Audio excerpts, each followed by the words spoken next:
আজ নবমীর দিন। হ্যাঁ জানি দশমী হয়ে গেছে, কিন্তু আমরা যেদিন গেছিলাম সেদিন ছিল নবমী। আমি, মা, বাবা এবং দিদা আমরা গেছিলাম কেচুয়াডাঙ্গা সাহাপাড়া পুজো প্যান্ডেলে। তো আজকে আমি তোমাদের সাথে শেয়ার করব কেচুয়াডাঙ্গা সাহাপাড়া সর্বজনীন যে পুজো প্যান্ডেলটি, সেই প্যান্ডেলের কিছু দৃশ্য তোমাদের সাথে আমি শেয়ার করব এই ভিডিওতে। তো চলো শুরু করা যাক। Hello friends, welcome back to my channel.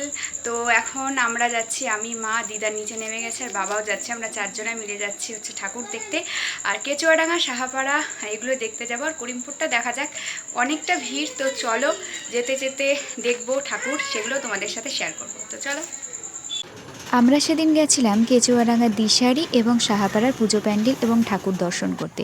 তার সাথে সাথে রাস্তায় দেখো কতগুলো প্যান্ডেল হয়েছে পুজো প্যান্ডেলে, সেই ঠাকুরগুলোও দর্শন করে নিয়েছি। তোমাদের সাথে একটু একটু করে ক্লিপস শেয়ার করেছি, সবগুলো শেয়ার করা সম্ভব হয়নি, কারণ অনেক ঠাকুর তো এবার যেতে যেতে যে কটা ভিডিও করা যায় আর কি। আর দেখতেই পাচ্ছ রাস্তাঘাট কি ভিড়।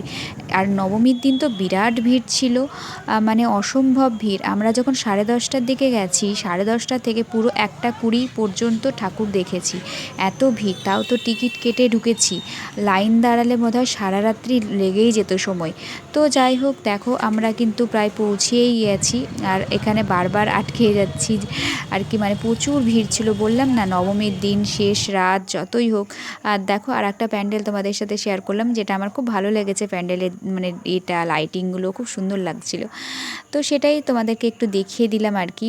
আর এই দেখো আমরা চলে এসেছি হাঁটতে হাঁটতে, আর এখানে দেখো এই যে বোর্ড লাইটিংগুলো করেছে, আর তার সাথে এই যে উপর দিয়ে যে সমস্ত টুনি বাল্বগুলো লাগায় না, আমার এগুলো না ভীষণ ভালো লাগে। কি জানি একটা দারুণ লাগে ওর উপর দিয়ে যেতে। আমার বোর্ড লাইটিংয়ের থেকে এই লাইটিংগুলো বেশি ভালো লাগে। আর দেখো কতটা লাইন হয়েছে। আর দিদা তো বয়স্ক মানুষ, দিদার কোনো টিকিট কিন্তু লাগেনি। এখানে বয়স্ক মানুষদের টিকিট পুরো ফ্রি। লেগেছিল হচ্ছে আমার আর আমার মায়ের, আর তার সাথে বাবার। আর আমরা হচ্ছে এখানে দেখো টিকিট কাটা হয়েছে, আর এখানকার টিকিটটা কিন্তু অনেকটা কম প্রাইসের মধ্যে, 10 টাকা করে টিকিট। ঠিক আছে, 10 টাকা করে ভিআইপি টিকিট কেটে আমরা কিন্তু ঢুকে পড়েছি এই দিক দিয়ে। তো দেখো এখানে কত সুন্দর প্যান্ডেলটা করেছে। যখন বাইরে যাব তখন তোমাদের বাইরের দৃশ্যটা দেখিয়ে দেব। এখন তোমরা ভেতরের দৃশ্যটা দেখো কত সুন্দর করেছে, আর তার সাথে প্রতিমাটাও দেখো কত সুন্দর করেছে দেখতে। সব প্রতিমাই দেখতে অপরূপ সুন্দর হয়। তো দেখো এখানটায় এক এক জায়গায় প্রতিমা এক এক রকমের তৈরি হয়, তাই না?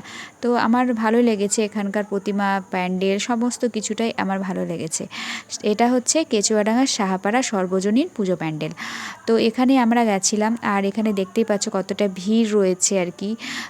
আর টিকিট কেটেও ঢুকেও দেখছি প্রচুর ভিড়। আর যেহেতু 10 টাকা করে টিকিট, তো অনেকেই টিকিট কেটে ঢুকছে, আবার অনেকে লাইন দিয়েও দেখছে। তো আমরা টিকিট কেটেই ঢুকেছিলাম। আর যেহেতু অনেকটা ভিড়, আর তার সাথে দিদা ছিল, দিদা তো লাইন দাঁড়াতে পারবে না, এমনিতেও দিদার তো টিকিট লাগবেও না। আর এই দেখো আমরা বাইরে বেরিয়ে এসে তোমাদেরকে একটু বাইরের প্যান্ডেলটা দেখিয়ে দিলাম।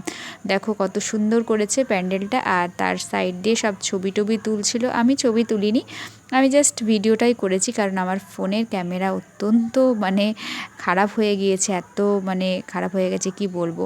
আর এই যে এই কাকুটা বলছিল, কাকুটা ওখানকার হেড বোধহয়, তো কাকুটা বলছে আমাদের প্যান্ডেল কেমন লাগলো। আমরা বললাম হ্যাঁ খুব ভালো লেগেছে, খুব সুন্দর হয়েছে আর কি পুজো প্যান্ডেলটা। তো দেখো চারিপাশে সবাই ফটো ভিডিও তুলতে ব্যস্ত, এর মাঝে আমিও একটু ভিডিও তুলে নিলাম দিদার সাথে।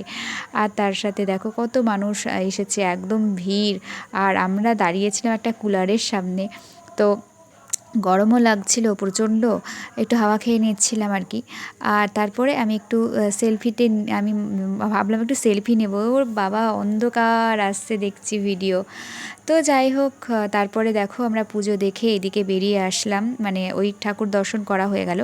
আমি কিন্তু আজকে তোমাদের সাথে শেয়ার করলাম শুধুমাত্র সাহাপাড়ার পুজো প্যান্ডেল। নেক্সট ভিডিও কিন্তু দিশারি পুজো প্যান্ডেল নিয়ে আসবো। টাটা।